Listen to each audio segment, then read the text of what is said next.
Welcome, ladies and gentlemen, to the Film Odyssey podcast, where me and my brother trek through cinema on a quest to find the best film ever made. And today, we're talking about The Wild Bunch. So, Randy, The Wild Bunch. It was alright. It was alright? It was alright. I don't see what's the big deal about it. Really? Maybe this is like the Western's Western. Like, this is like the quintessential type thing. It's the revisionist Western. It really is the revisionist Western? Yeah. Our main heroes are the non-ambiguous bad guys. They're gruff, gritty, kill anybody. There's whores in this movie. There's blood, guts, violence. That's a lot of what this movie gets credited for, is the overwhelming violence of the film. Uh-huh. Which was really unique. Yeah. Yeah, it came out in 1969. They invented the R rating because of this movie. Oh, really? This was one of the first films to have an official R rating, because the X rating was for, like, adult cinema, but, like, the R rating was what this was. Because they were like, we put too much fucking money in this to give it an X rating. We want asses in the seats. Wait, so what studio is behind this to, like, have that kind of power? Warner Brothers. Was this a big budget movie? Yeah, $6 million for 1969. Translates to probably north of 40, 50, something like that. I would get the inflation calculator out, but I'm getting a little lazy. Okay. like this movie does about midway through. Yeah, it does get kind of lazy. But okay, so what did we like about the movie? What did we not like about the movie? Action scenes in this are par excellence. Like, they're really good. The gunfights in this are fucking insane. I'm not sure if I would say they're insane, but they're really, really good. The opening one and the final one, I dig. The opening one was great. I thought that one was, like, really good. That's probably, like, one of the best I've ever seen. Yeah. Right? But, like, throughout the movie, they kind of, like, trail off. Is it diminishing returns? It's diminishing returns, definitely. And then the one at the end is kind of, like, it's so, like, overblown to where it's kind of, like, you don't get that same feeling. The first one's really, really good. I really like the first one. Yeah. Well, the final one is because that looks like the guy who was coordinating the stunts and the effects and all that stuff was like, how much money do we have left on the budget? Because I'm gonna use it all. I'm gonna use it all. And they did. In that scene, I believe they shot more rounds than any film in history. I think it was like 100,000 rounds for that. They were using the big the machine gun, all the guys who had the blanks, the shotgun shells, the rifles. Yeah, it's like ridiculously high numbers of ammunition being used. And it's really exciting, and it's cut really fast. It's really weird, because you don't watch Westerns, right? This is probably the first Western I've ever watched all the way through. This is probably not a great Western to start with. No, because I've watched the True Grit remake, but that's kind of like, that was in like the 90s or whatever. That was in like the 2000s. It was in 2000, yeah, but you get what I mean. Like, I haven't watched any Westerns, like, it's 1970 and before Westerns, you know? So this is like my first true Western, you know? I guess once we get into, like, older Westerns, because we're going to get into a lot of them, usually the gunfights aren't this big and frenetic and insane. Like, the blood squibs and shit like that doesn't usually happen in the old John Wayne Westerns. Usually, there's just, like, now a hole in their costume, and that's about it. A hole in their costume, the guy falls over going, and he dies. Like, the action in this is like really watching, good. Like, what was it, like, the Rambo remake? Or not remake, but the fourth Rambo film? The fourth Rambo movie, yeah. It's like watching that movie when the fight scenes go on, except not as over the top. Are you sure not as over the top? I mean, they do blow up a bridge with dynamite. Well, yeah, but that's really cool. That was, okay. That shit was real cool. I guess, so what I can say that I really liked about this movie, I'm kind of coming around to it, is that the special effects were pretty good. The fight scenes all the action was great. Anytime somebody was firing guns was good. Yeah, or there was explosions happening, which usually coincided with the gunfights. A lot of the stunts were good, like all the stunts with the horses. Mm-hmm. I thought were like a little too good. Where it's like, you know, I'm like, I'll be real with you, dude. PETA was not in Mexico when this movie was being filmed. I know that, but it's just like, dude, do we got stats? Did like 20 horses die during the filming? I don't know if any horses died in this, but I would be so surprised if. Like none were injured? None were injured. I'd be insanely surprised. Because they blow up a bridge in this movie, and it's like five guys on horseback, and they just fall through the thing into the river. Okay, I'm not sure, but when I watched that happen, I was like, are those horses mannequins when the bridge gets blown up? Because when they're in the water, like, I understand those are real horses. But when the bridge is getting blown up, are those Are those mannequin horses? No, those are stunt horses. Are you sure? I'm 90% sure. Is stunt horse a thing? Yes! Yeah, because that's a thing, like, I guess now, you have horses trained to do, like, pratfalls and shit like that, and do it safely and all that stuff. Really? Yeah, there are stunt horses. You have some that are good at, like, trots, gallops, really complex horsemanship bullshit, and ones that are trained to, like, fall over themselves. But yeah, there are stunt horses. Wow. I didn't know that. But yeah, the stunts in this movie are great. When people fall off a building, that's a dude falling off a building. Well, when the guy falls off a cliff, that's obviously like a dummy. Yeah, it's probably a dummy, but the scream, the Wilhelm scream. The Wilhelm scream. The Wilhelm scream sells the fall. But yeah, all the action, all the stunts, the special effects were pretty good. How'd you like the score? This won an Oscar for score. Did it really? I believe it won or was nominated, but it got an Oscar for score. I thought it was good, but I've listened to like some like music from westerns, and I'm like, I could have done with a little better. Oh, to answer it, it was nominated for Best Musical Score, and it was also nominated for Best Screenplay. Was it the only two things it was nominated for? Only two things it was nominated for, but Sam Peckinpah. He was also nominated for Outstanding Directorial Achievement by the Directors Guild because of I'm guessing the action sequences, because those were real good and probably really insane hard at the to same. direct. And there's also another sequence in the film that I think is just really good, and it's the train robbing sequence. The train robbing sequence is pretty good. It's like completely silent. You get to see the Wild Bunch actually doing what they do, and you understand, the robbery at the train station at the beginning, that's when shit goes tits up. But when these guys are on their game, and it's the core group, these guys are real good at being outlaws. And it's just an interesting movie. Yeah, I guess it just didn't really have that impact on me when I was like watching the scene. Really? That it's like showing that they're actually good at their job, at what they're doing, right? I guess it didn't have that like quite that impact on me when I was watching it, but now that you mention it, I can really like see where that's coming from. Where at the beginning of the movie, since it wasn't just the core group, like it was a big group. They had extra people. Shit got tits up real fast. And there's also the other problem of the movie. There's a problem. Okay, what's the problem? The pace of this movie is titanically slow.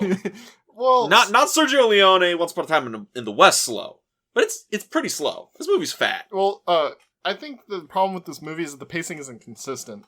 Because it gets faster and then it slows way down. It gets faster and then it slows way down. It's one of those things where you're going like a steady like 50 or whatever, and then it shoots up to like 90 for the fight scenes, and then it slows way down to like 30, and then it just works its way back up to 50 and starts idling. Yeah, it's a lot of the traveling scenes really do that. Yeah, and they don't.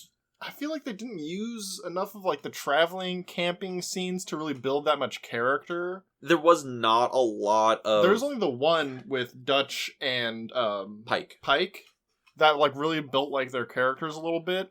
But I feel like there wasn't that much in this movie. There really wasn't that much like character building in this movie. You're just kind of like, they're just a wild bunch of guys. They're the dudes, man. They're just Western guys, they're just generic like characters almost. I wouldn't say completely generic. I think Pike has some depths. Angel's the most defined character. Angel definitely has the most like inner conflict and inner like and has actual like purpose and drive. Yeah, and he's got principle. He is, and Randy loves principled characters. I love principled characters. I think that's the thing about this movie. The characters in this aren't necessarily. Well, I guess they do have principles, because at the end of the movie, when they're like, well, they got Angel, we got to go back and get him. Yeah, they kind of end up deciding, like, we can't just leave him, like, we'll just end it here, type of thing, If we can't get him, that'll be that. And I also looked at that as Pike's realization of, we aren't the kind of men that go on to the next century. We're the guys who should have died in the Old West, but we just managed to make it this long. He kind of decides that this is it, I'm tired of running. Yeah, and it's really interesting because Pike's character I believe he's played by William Holden. Yes. He is really good in this because Pike does have depth to his character. He's a guy who... okay, you don't see it. I wouldn't say he's really good in this, but he's good. He's good. Okay, he's not given an Oscar performance, but There's no Oscar performance here. Giving it the college try. He's not phoning it in. It's good. Yeah, he's definitely not phoning it in. He's definitely trying. It's definitely a good performance, but it's not like I didn't feel like it was like some 110%, some like big huge like. It's not there. I'm not saying that. I'm saying the guy showed up to work. Yeah. And he showed up to work, and he does give the character some depth and some complexity. Yeah. And a lot of it is, he's this guy who has this complicated past. He ran out on his friend, Thornton, who's now, like, hunting him down. And he has regrets about that. And he's a guy who was in love once with a married woman, and she dies, but he managed to get away. He's this guy who's just... keeps running away from... or keeps getting away from his problems. Yeah, he keeps dodging the bullet that's meant for him. Yes. And he's near the end, and he's like, you know what? I'm not dodging the bullet anymore. I'm standing up to save somebody, and ends up getting got because... you know, this is 1969 America, you know. They will kill the bad guy. That shit just fucking happens. But, yeah, the Wild Bunch. It's just, I think it's an interesting movie, but I don't think it's... I don't know if it's interesting. that interesting. Yeah, exactly. It's interesting, but it's not that interesting. Like... It's interesting with a notebook in front of you, but if you're sitting there with popcorn, you're gonna... Yeah. You just kind of watch it, you get through the fight scenes, and that's kind of about it, you know? I don't want to disparage this movie, because this is probably somebody's favorite movie. Oh, yeah, definitely. Yeah. Definitely, I could definitely see that. It's just like a good old-fashioned, I like my Westerns, and I like my popcorn type of person. Like, 100% I could see this movie. Yeah, and this movie, like, if you like gruff, gritty, just dudes being dudes on the open prairie, this is that movie. Because what are they doing in their alone scenes? They're chasing tail. They're drinking drinking beer, and sometimes doing both of them at the same time in a giant wine vat. And they're also ribbing each other and like bullshitting. Yeah, just all this kind of stuff. You know, almost shooting each other constantly. Yeah, throwing live dynamite at somebody taking live a dump. Dynamite at goodness gracious. Yeah, and that's a kind of a funny thing about the movie is though the characters like individually don't have a lot of just depth, like we don't know all that much about them other than like fewer descriptions. Lyle's a horn dog. Pike's, you know, the regretful old man. Skies is kind of this like drunkard, or like Sykes, you mean? Sykes is this drunkard, you know, mountain man kind of dude. But together we do like see that there's camaraderie, and we enjoy the joke, right? We enjoy like just seeing these guys interact. But then it goes on for like 20 minutes too long. It's a little shallow, you know? The whole, like, shtick there is that they're a wild bunch of guys, you know? They could shoot each other at any minute, but they're also, like, still together, you know? They're still a group. And it kind of doesn't really evolve much more than that, you know? Yeah, I mean, I guess the things we liked aside, we do like a good bit of this movie. We do like a good bit of this movie, yes. The things we didn't like. Blatant statements so you don't have to, you know, destroy a man's career. You know, no. What do you got? Well, basically that there's not enough character development. We don't get to know the characters enough. Mm-hmm. Like, we just kind of follow them as they go, right? Yeah. The only times we ever get, like, really, like, explanatory, like, flashbacks, for instance, is just, like, when Pike dodges the bullet and Thornton gets shot, or when Pike dodges the bullet and the girl he's with gets shot. Yeah. That's, like, the only real explanatory, like, flashbacks we get, which is, like, okay, but... The movie is exposition light. Very exposition light. All the exposition in the movie is just to set up the next fight scene. Yeah. And also our main, I guess, antagonist of the movie... Or do you mean the Federales? The Federales, like the general. The general. He never comes off as threatening to me. Like, I don't think he's not a very imposing villain. He's more like the blubbering buffoon that just has a lot of power. Yeah. And there's no point in the movie where I think the Wild Bunch couldn't take him. Which, at the end of the movie, we show they can kind of take him. But the thing is, though, is that it's not that they couldn't take him, they couldn't take him and his men. Yeah. And it's just an interesting thing, because it really does feel like the point of contention with this movie, at least for us, is that the characters don't really work. You know what I mean? I don't think the General is, like, the most threatening character. I think Thornton chasing them is an interesting dynamic, because he was part of the gang, but now he's not, and he's doing it because he don't want to go to jail. But, like, the whole Railroad Baron just disappears from the movie after the first act. And he seems like another antagonist that's kind of forgotten. A pretty decent character, but, like, I wish there was more with Thornton. Mm-hmm. Like, he had more impact on the movie, because, like, when the General shows up, it's kind of, like, all about the character's interactions with him. Yeah. And, like, his, like, looming threat over them. Because he's their way to their final score to, like, finish the job, right? They can just leave and, retire, do whatever.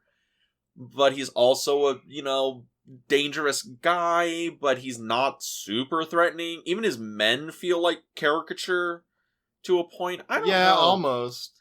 Yeah. Oh, speaking of the General, we need to bring this up. The Spanish is not subtitled in this movie. That is true. And we do not know Spanish. Yes, so I feel like we missed a lot in this movie. Yeah. What is it? We've lived in Southern California, like, our entire lives. Yes. Our Spanish is not even passable. No. I understood a few words they were talking about, but I could not compose half the lingo. Sometimes you can get the gist of it, but, like, it's really not there. Mm-hmm. Enough to where it can just not be subtitled. Now, it could be like an artistic license thing that, like, Pike doesn't know Spanish. He has to have either Dutch or Angel like translate for him. But I feel like it doesn't really work that much because there's a lot of Spanish in this movie. And it's not like order this guy in Spanish. It's like dialogue in Spanish. Yeah. Where it's harder to get the context when it's just two people sitting down talking to each other. Like, did the General and, like, his cohort just, like, joke about killing them and then, like, laugh it off? Like, oh, no, we're just kidding? Or, like, what's going on there? Is the General more threatening when you know what he's saying in Spanish? It could be, like... Yeah, it's a weird thing about the movie. And I would argue it is, like, an artistic choice. I would argue that. But I'd argue it's a poor artistic choice. Yeah, that's just me. You make a lot of points about that. But it's one of these movies that I think there's just a lot of little things about it that keep it off it being a perfect film or a great film or whatever you want to call it. It's a movie full of holes. Yeah, like all the holes they punch in those guys at the end. Pew pew bang bang. Pew pew bang bang bang. Yeah. Also, it was kind of weird to have a Western movie set in 1913. There's a car and a literal a Lewis gun in this movie. I like how you actually know the real gun without looking it up. Pretty sure it's a Lewis gun. Because those were the water-cooled ones they used in World War One. I'm very glad you know that, because I thought it's a machine gun. Because that's what they call it in the movie. Well, yeah, of course, it's a machine gun, yeah. But, like, I'm pretty sure it's a water-cooled, like, Lewis gun. Because that's why it's got that big, huge thing over the barrel. Also, it's weird for these guys being, Western cowboys and they're shooting, like, M1911s. Yeah, they're shooting... They're, like, clip guns. Like, Browning high powers. Like, what is this? Which is, like, I get it, it's period accurate for 1913, but it's really just weird to see, like, 10-gallon hats and cowboy boots and you're shooting, like, Browning. Here's the thing, though, is that, The General makes a note of it, or not the General, but the German guy that's with the General makes a note of it, that those are, like, M1911s, that those are, like, Army-issue handguns from the U.S. And you're not supposed to be able to get them unless you're in the Army, and that just implies, these guys have taken on the Army, and they got away with it, and it's really interesting. Also, that character is kind of just, like, weirdly thrown in. The German guy? Well, wasn't that like a thing in World War One, or like leading up to it? Like the Germans were trying to like ally themselves with Mexico. Yeah, well, they were trying to like get allies around in North America to kind of like shore up the American front, the American what's it called? The American factor, Yeah. But like that obviously fell through. But it's just kind of like a weird character to have in here. This like.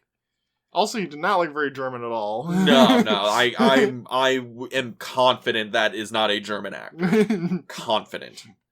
But it is interesting because we do have this this German guy, and it's like, okay, there's levels of power here. And on the they mentioned the war. Yeah, the war. Like, they know there's an oncoming world war. Is it just me, or is it very weird? Like, when I think of, like, the Death of the West Western, I'm thinking, like, just barely turn of the century. Yeah, like 1898, 99, stuff like that, right? or like 1901, stuff like that. I'm not thinking like 1913. Like, they talk about how, like, airplanes in this movie. Yeah. Like, granted, these guys are, like, blown away when they see a car. Yeah.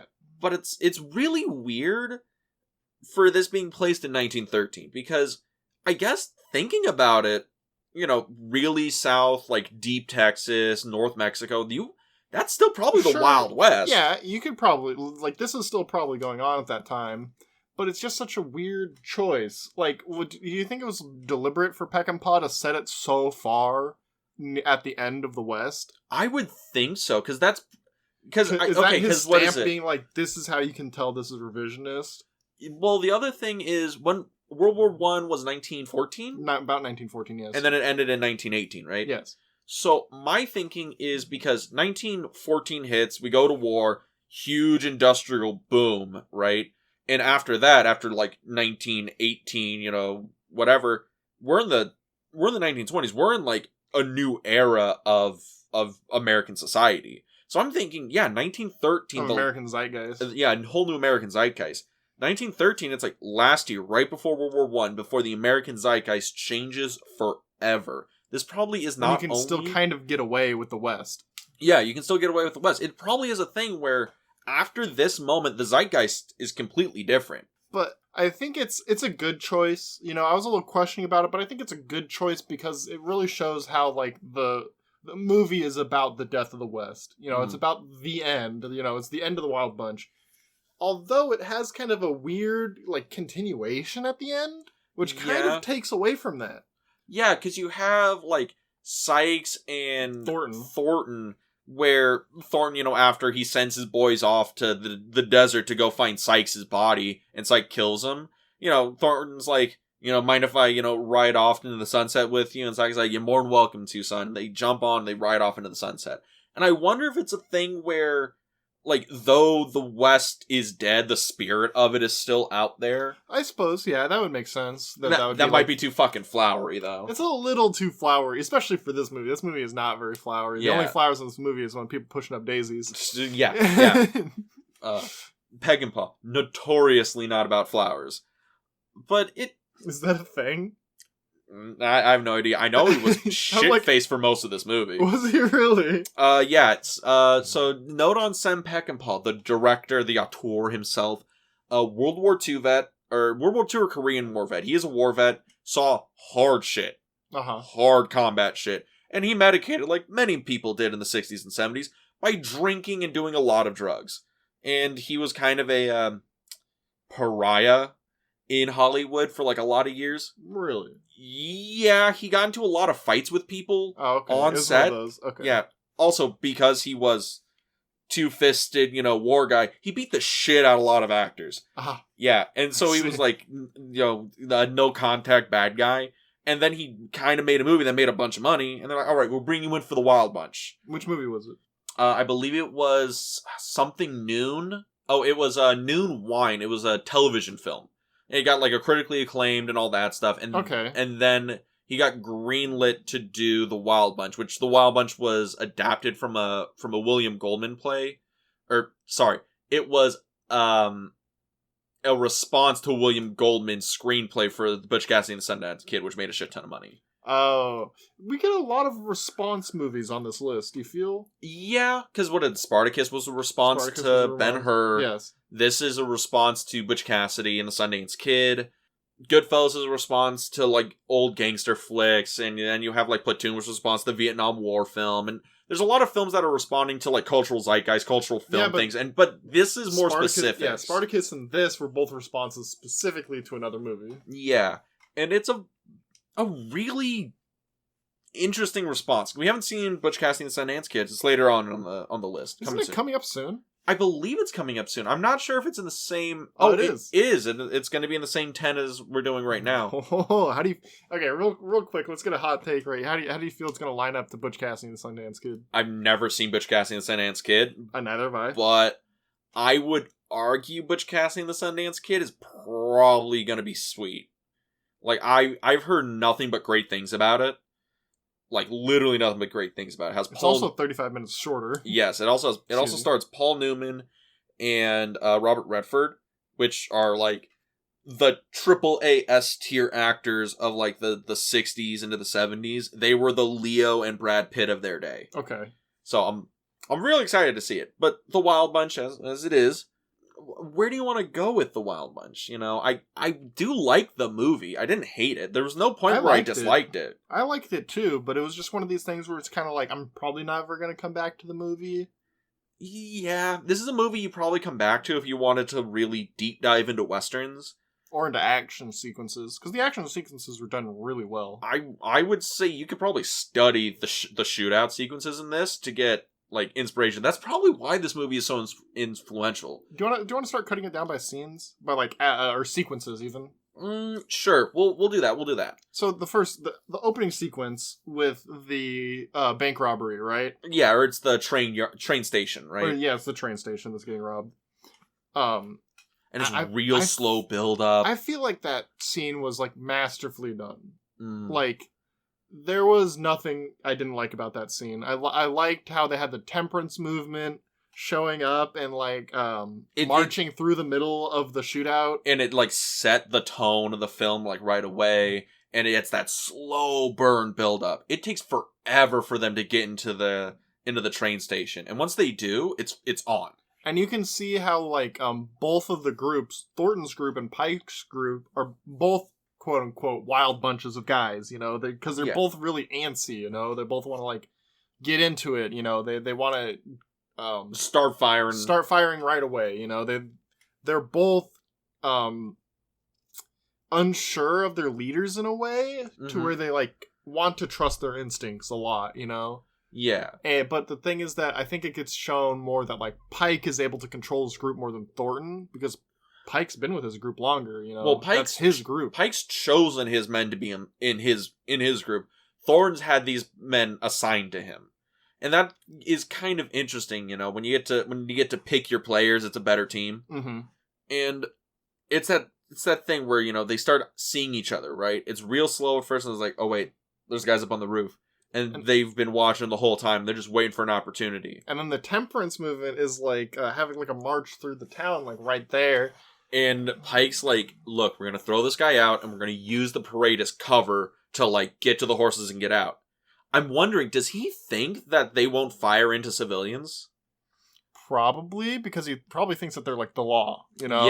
Yeah. They're not hired by some, like, vigilante bullshit. They're gonna... Which is what they are. Yeah, and that's why, as soon as he throws the worker through the window to start a distraction, they just start firing. Yeah, all hell breaks loose. And it is, like, 10 minutes of the sickest action in this movie. It is so good. Something we didn't talk about before we started doing this little breakdown, Peckinpah's use of kids.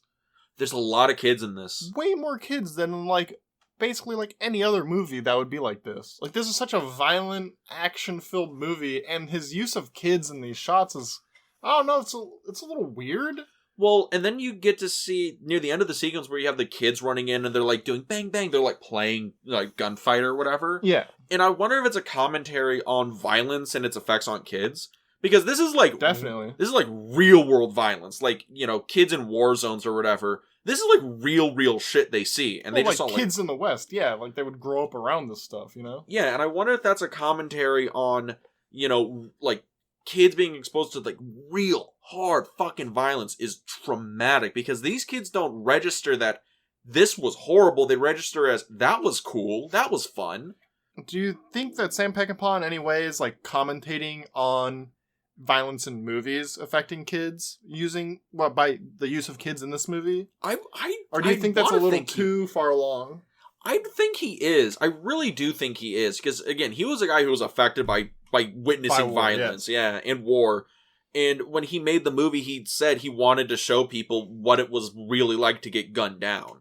That's why when somebody gets shot, you get the big blood. Have the squibs. They actually have the squibs, big blood trails, and it slows down, so you get the full feeling of, oh, this guy just got impacted. And how like most of the characters that we follow don't really care about like the dead bodies or anything like that. They're hardened people. Keep moving, keep moving to survive. That's the modus operandi for the Wild Bunch. While everywhere they go, the people that are actually there, that are actually being affected, they care. They care a lot, Yeah. I mean, it doesn't surprise me that, the Wild Bunch, they keep moving forward, right? And the only time they move back, like they take a step back for whatever, that's the only time they die. Yes. It's one of these things where, they're the hardened, badass. If they keep moving forward, they don't notice the destruction around them. And then they go back and then, they fall on their own destruction. They're a Rolling Stone.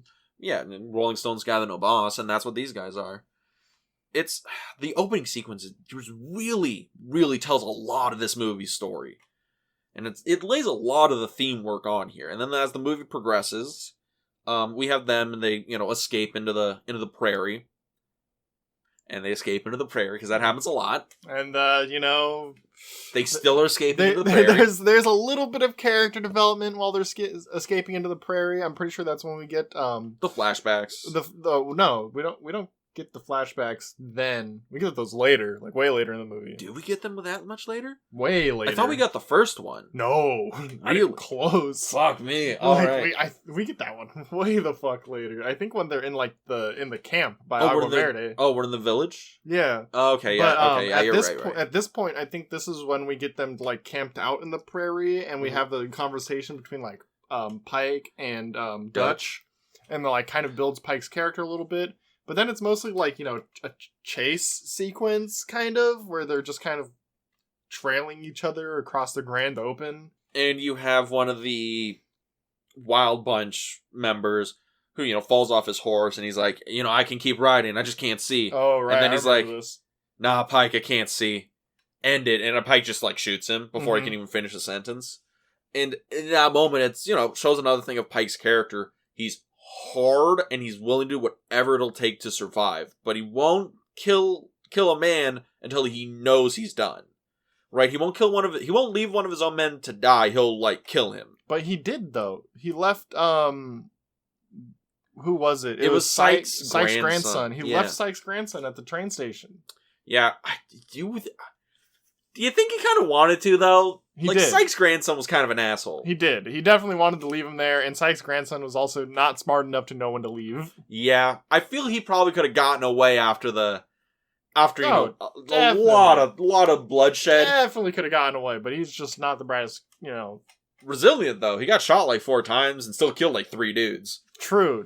Which did kind of like have some foreshadowing in this movie to where you got to make sure you really put him down in this movie. Yeah. Like, at the end fight scene, the Wild Bunch gets pumped full of holes, and they're still shooting until the very end. They don't stop until the clip's empty. And then, after that, the prairie, and there's some character development between Dutch and Pike, and, the friend dies.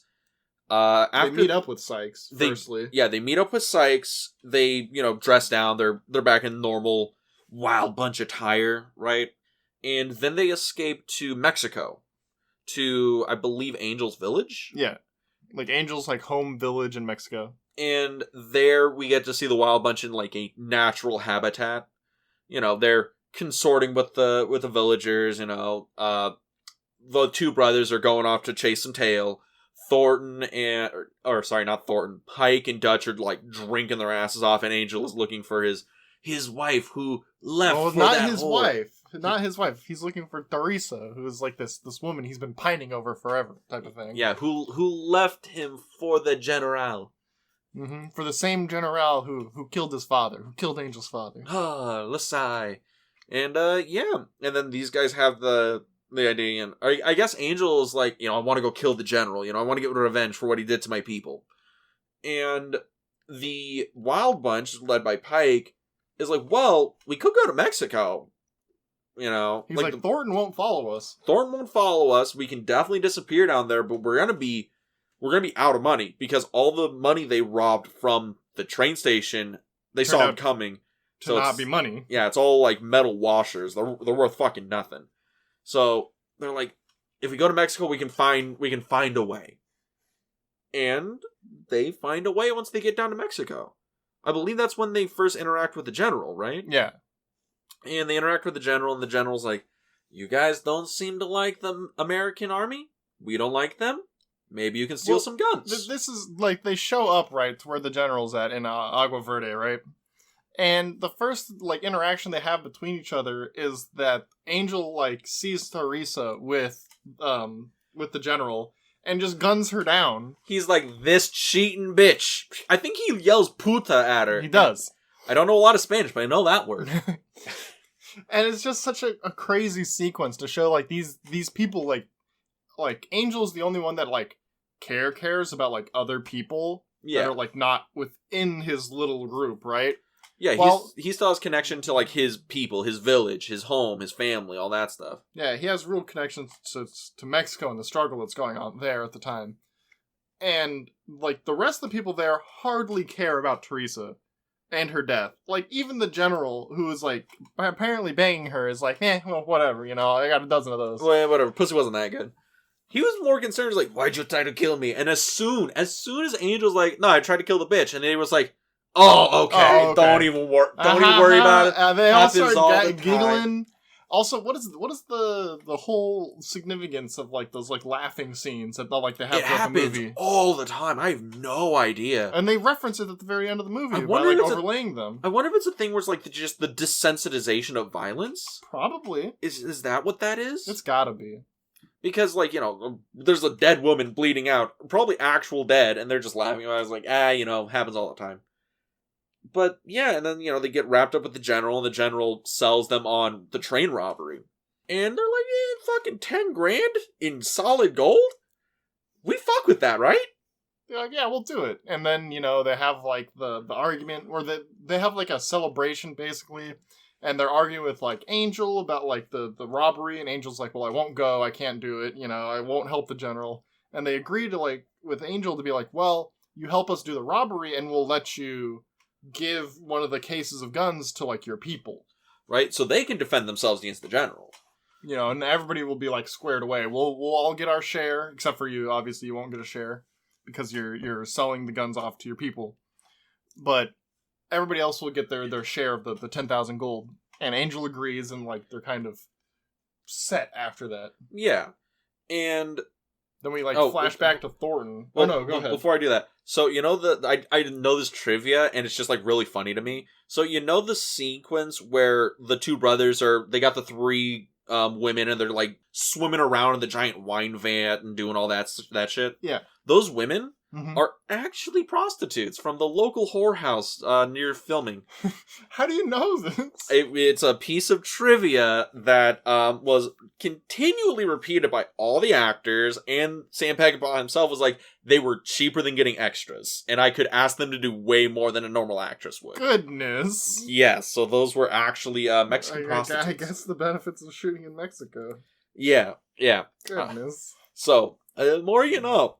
That's some guerrilla filmmaking. Damn right. Goodness. This movie had a $6 million budget. I'm convinced 90% of it was on cocaine. So they move on. Well, it flashes back to Thornton, who is... We should know that Thornton does appear, like, being flashed back on the chase a bunch of times throughout this, right? Yeah, it's cut between the two of them a lot. Because I'm not sure if I would really say, like, who's... Like, I guess Pike's supposed to be the main character, but I feel like the audience is supposed to be more, like, with Thornton on the chase. I don't think so. I feel like Pike is our protagonist. He's the one who is pushing the story forward. He's the one who... He has agency, you know? Whereas Thornton is the antagonist set against him. It's just Thornton's in this weird position where he's a guy of principles surrounded by people that don't, and he's also given way less screen time. Yeah, true. He's given way less screen time, but I think he's supposed to be like the like good guy type character, right? He is. Well, he was the former bad guy that is now forced to be the good guy. Yeah. You know, by punishment. Also, I get tons of Red Dead vibes from this. The one character's named Dutch. Yeah. Yeah. I feel like the Red Dead Redemption probably stole a lot from this movie. It stole a lot from this movie. Randy says, the greatest Western of all time, Red Dead Redemption 2. And I'm like, Wild Bunch did it first. It's really fucking good, though. But yeah. On a complete tangent side note, Red Dead Redemption 2 probably actually the best Western. We gotta wait, dude. We got a lot of Westerns on this list. Okay, yeah, true. But yeah, so, we flash back to Thornton. Keeps telling the guys, like, I need better men. These guys are not gonna fucking cut it because they're a bunch of fucking retards. And then the railroad guy is like, you know, he's basically telling Thornton there's no way they're gonna come after like this shipment of guns. Like, it's not gonna happen. But you go ahead and you do it anyway. You've got 24 days to catch Pike, or else you're going back in the slammer. And he's like, yeah, I got it. And then it's the train station sequence, or the train robbery. And it's so good. It's really good. It's so good. Really well set up. Because it starts, and it's like, dead. It's the quietest the film has been in the entire runtime. And it's every sound is like over-exaggerated when they're going in. When Angel's unhooking the train car, and it sounds like a sledgehammer. And I'm like, oh fuck.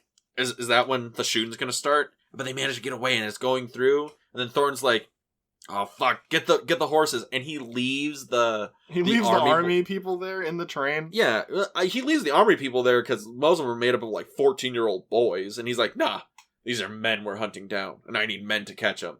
So he says that line in the movie, and it's kind of like, man, I want some whiskey and a smoke after that. Goddamn, put some hair on your chest. Put some hair on my chest. But you know they're chasing them, and it turns into this huge gun battle at the bridge. And the Wild Bunch, that's how you know they're good, because they set up the bridge to explode. You know, they had the contingency plan in case shit went tits up. And they light the fucking bridge, and it explodes, and it's so fucking cool. And then there's, like, the tense sequence where, like, the bridge kind of, like, collapses in one part under the wagon, and they have to, like, pull the wagon up out of the hole. As the fuse is going, is it going to explode? And this is the kind of movie where I'm like, the bridge might explode with them on it. Yeah, and Thornton's crew, or whatever, the like, bounty hunters, are being chased by the army, because the army captain, who was, like, asleep at the time, thinks that they're the ones that stole the stuff, and so now there's a shootout between them and the army, and between Pike's crew. Yeah. And it's this huge, like, 3-way shootout, and there's just gunfire, and boom! Bridge goes up, Thornton's crew goes into the river. It looks cool as fuck. It's a pretty cool pressure cooker of a scene. Yeah.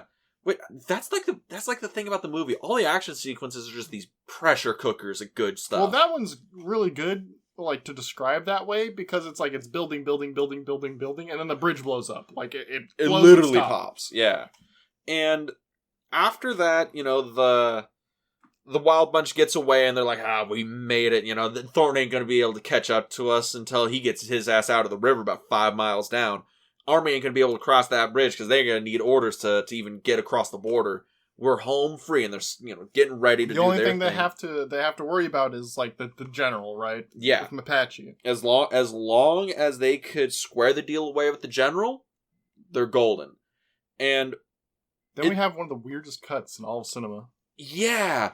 It's so weird. Should we talk about this? So they're basically, they're throwing around, like, their booze, right? You know, and, like, being like, you know, we've made it, you know, the only thing we have to deal with is Mapache. And then it cuts to, like, this train with, like, this girl singing on the train. Like a party song or some shit. Yeah. And then it cuts immediately to this massive line of, like, artillery fire over the prairie. Yeah, artillery fire over prairie between, like, two armies. You're like, what the fuck is going on? Randy straight up thought the disc skipped. Straight up thought we just missed a scene. Here's the thing, though. The disc was skipping beforehand. Yeah, okay. The scene right before where they're over the bridge, we probably lost, No. Where they're, like, drinking, like, it's post-bridge. Yeah, it's post-bridge, and they're, like, passing the ball around. The scene skipped. We might have lost, like, 30 seconds of the movie, but it was them passing around and talking shit to each other. Or not even talking shit. They were just keeping booze away from one of them, playing keep away with a bottle of whiskey. So, yeah. Didn't lose that much story. But yeah, it's such a weird cut, because it's this really close shot of, you know, a party procession, and it cuts real wide, and then we get the context of what's going on, and we don't realize that it's the same sequence until the camera cranes way down to the train, and then it cuts back in, and then we see, It's like a celebration thing of the general's triumphant defense of the place he's about to fucking lose. And then we get the insanity of the general, because he's just standing there with gunfire all around him, just big chilling. There's such a weird sequence in the movie, because there's like artillery fire. It's like a fight battle scene from like a military movie. Yeah. Like legit. Like, this isn't fucking Band of Brothers or some shit. Or like in Private Ryan, there's artillery fire and, there's horses everywhere. There's gunfire going off all over the place. People fucking dying. There's like hundreds of extras. Yeah, and it's fucking huge. And it's all in this train station. And the general is just like looking over his binoculars like, he's totally nonchalant about everything. This is cool. When I came to your village to meet, it was Tuesday. That's the fucking general in this scene. Yeah, he's so nonchalant about everything. And so there's this huge battle going on. He's losing the battle because he's not the one with the artillery. Exactly. That's a good key to warfare. 100%. And what happens is, like, he gets, like, a message saying, like, oh, the gringos have, like, the weapons and the cargo, And he's like, okay, time to pack up and leave, to go get, like, our weapons and whatnot. Because, like, basically, like, they weren't able to defend the train yard because they didn't have the weapons. They didn't have the guns. And I'm just gonna point it out, they would have lost the train station anyway because don't have artillery. Don't have artillery. Artillery's really good. Such a weird sequence. It only lasts, like, I don't know, like 3-4 minutes. Yeah. And it must have cost a shitload to shoot. Probably an insane amount of money. And they manage to retreat, and the Wild Bunch sets out the plan, and Pike rolls in, and he's like, they're like, where's the rest of you? Where are the guns? And he's like, you're gonna get them in parts. Before is when they meet up with the general, like, sends people to go. That's right. He sends his lackeys. Yeah, he sends his like second in command, his quote unquote accountant. Oh, yeah. To go meet with Pike, right? To go get the guns. But Pike, he knows. He's a smart man. He's a smart man, so he rigs the whole the wagon with, like, explosives, right? Because the general gave him explosives to use to blow up the bridge to, like, get the guns in the first place. So he's got extras laying around.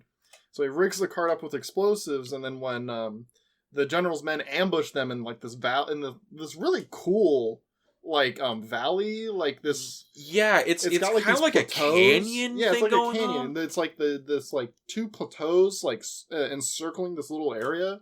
It's a really, really cool place that they shot at. I wonder where it is, actually. I would think it's I think it's in Mexico. The vistas in this movie are really good. Yeah, like, they really use their environment to their benefit. This movie is probably shot in, like, southern Texas or Mexico, something like that. Definitely. Because it's really pretty. And that environmental scene is really good because it's just so striking to see, like, all these extras lined up on top of the plateau. Guns drawn, they're up in the fucking rock faces. And I'm like, how the fuck you climb up there? There's like 100 people behind the accountant guy. Yeah, and they're all on horseback, and they're just like, alright, man, you're gonna give us the fucking shit. And Pike's like, I'll blow us all to fucking Kingdom Come, because I got enough dynamite and ammunition in here to blow this canyon to God.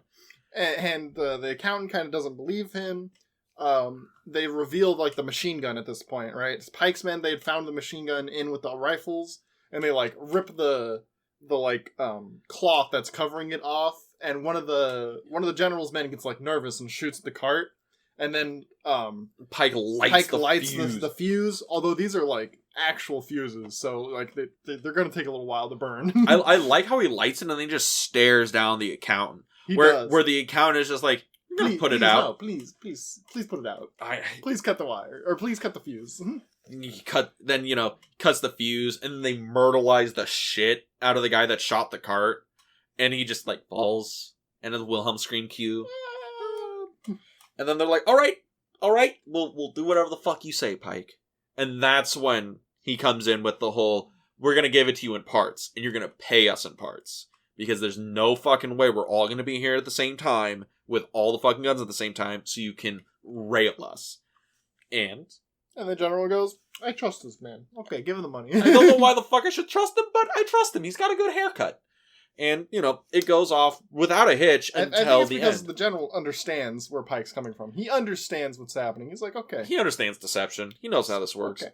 the general probably was actually just going to kill the fuck out of him if they showed up all at once. That was probably going to happen. And then Angel ends up showing up in the last batch. Yep. And after they paid Dutch both shares, doesn't give any to Angel, they're like, hey, how many cases did you guys pick? Dutch says the job was for 16, but we lost one on the trail. Oh, that's interesting, because the bitch's mom that guy shot told us he stole one. So we're gonna keep him. And Dutch is like, he's a thief. Gotta do what you gotta do. Dutch just wants to get out of there. Dutch knows he's gonna get fucked if he tries to stop him. And then Angel gets fucked. Well, he gets, dragged behind the car, basically. Yeah, and gets, the shit kicked out of him and all that. But, the guys go back, or Dutch goes back and tells all the guys, and then they're planning what the fuck to do. That's when Thornton catches up. Well, as they're planning what to do, Sykes shows up with, the horses from the wagon, with, the rest of the horses. And that's when they get ambushed by Thornton. Yeah, and Thornton manages to wound Sykes, and Sykes manages to get up into the hills, and Pike's like, look, we can't go down to get him. We're gonna get... He's a goner. He's a goner. We can't get into a gunfight in the fucking prairie right now. They're way the fuck out there. Sykes, he's already in the mountains. Even if we go down there, we ain't gonna be able to fucking find him. So we're gonna bury our gold. We're gonna take one portion of it to pay our way, and we're gonna go back to the general, try and get Angel, lay low, and just wait for Thornton to come to the general's thing, and then we'll kill him there. Because they want numbers game, right? Yeah, and Thornton is kind of driven enough at this point to where he will go and find Pike no matter what. Yeah. Because before, when Pike goes to Agua Verde the first time, he doesn't follow him. He's like, no, we gotta wait for him to come back. But now Thornton is like, no, we will follow him no matter where he goes. Now Thornton's like, we're too committed. Mm-hmm. I'm too far into Mexico to let him go away this easy. And they go back, and then that's when they see what happens to Angel. And Angel is, in a bad way. He's fucked up. Super fucked up. And Pike's like, we gotta get him out of here. General, can I buy Angel from you? And he's like, we don't sell thieves. We keep thieves. He's like, what do I need your gold for? And he's, I'm not selling him. He's not for sale. And then, General's like, well, enjoy everything else, and enjoy the women, the booze. Just have a merry old time. You're welcome to stay as long as you want. And then we have... Basically, the end of the movie. Yeah, and it's a really interesting scene because it's right before, Pike wakes up, after having a night with one of the girls, and it's the thing where he sees a kid, crying, and and in that moment, I think he sees the life he could have had right there. He's like, I could have been with a woman, I could have had kids, I could have been just that guy. I could have just not done this, but I'm not that guy. I'm one of the Wild Bunch. And he gets up and he gets the two fucking lackeys, gets Dutch, and I love this. The thing where it's the guys, they pull the guns out the horses and they walk in the line at the camera. Oh, yeah. That shit right there. Oh, yeah, it's so good. That shit is chef's kiss. Because those guys look like bad motherfuckers when they're walking. And then, the whole camp as they, look at them. Because, it's not uncommon for the characters to be, walking around one of these camps with, their guns, right? But they have their long guns. Yeah. They're not just, pistols. It's, also, I love, the practical, weaponry they're using. Because, when Ernest Borgnine throws that fucking, 12-gauge shotgun over his shoulder, you can tell that thing's got weight. Yeah. All the guns that they're holding, I'm you can just feel the weight of the weaponry they're using, how they're walking, every step they take, holding them and everything. Yeah, every step they take is just there's so much weight to this, and it as really they walk back into the camp. Yeah, and it just adds so much to that build up, all that tension to that build up, and you just know what's gonna happen.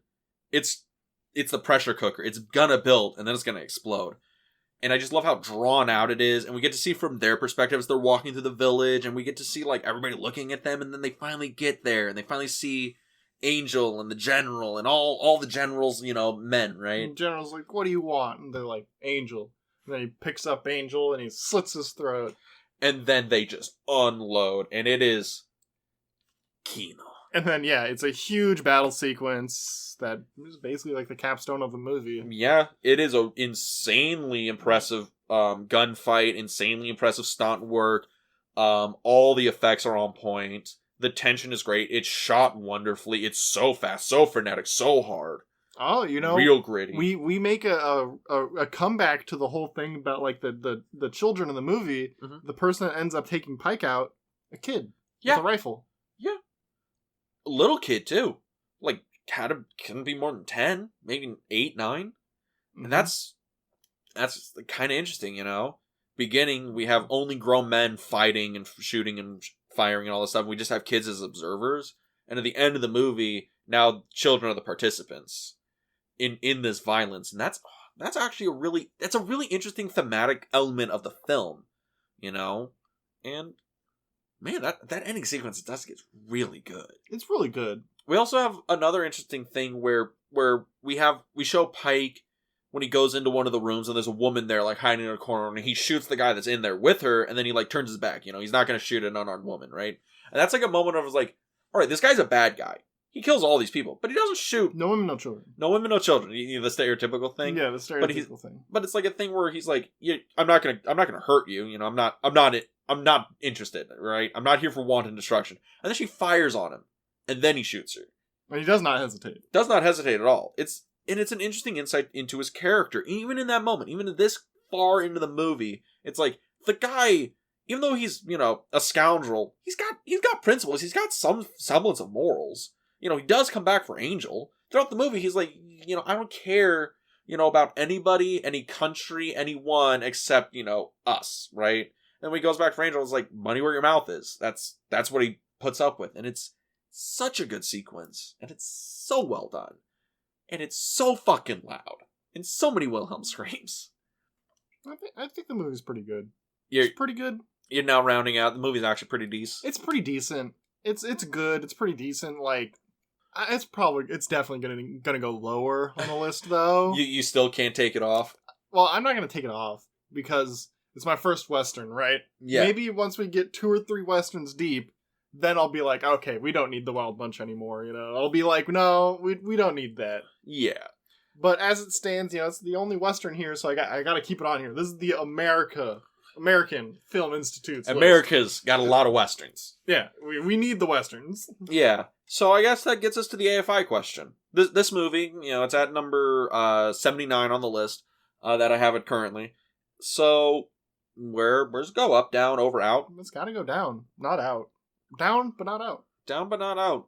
I can see that. It's one of those things where the movie, as we're explaining it, is like, oh, it's a really exciting, like, cool movie. But as you're watching it, different experience. Different experience. It's pretty slow. I legit think you could trim 20 minutes off of it and be fine. There's basically, like, there's 3 big, like, set pieces in this movie. There's the opening sequence, the train robbery and bridge scene, and then the end sequence. That's about it. Yeah. And it, everything in the middle, it's not bad. It's just a little slow, and that's about it. And it kind of is, the American epic storytelling thing where it's a little bit slower pace. It's trying to get you involved in the world and the characters and all that. But it's a little, it's fine. The only, like, character that seems to have, like, really, like, enough development to, like, really, like, chew into is just it's only Pike, really. Yeah, Pike and Angel, pretty much. But that's neither here nor there. I like the movie overall. I would recommend it. I still would recommend it. If you're a fan of Westerns or if you really like action movies, yeah, I'd recommend them. Yeah. If you really like action movies, you definitely should watch the 3 sequences we mentioned. Yes, all right? Definitely. You would dig them. Michael Bay has taken notes. All you need to do is, like, watch the opening sequence of this movie, and then you'll know whether or not you're going to like this movie. True. I think, we may have not given the movie enough credit where, like, the themes and, like, the commentary it's doing.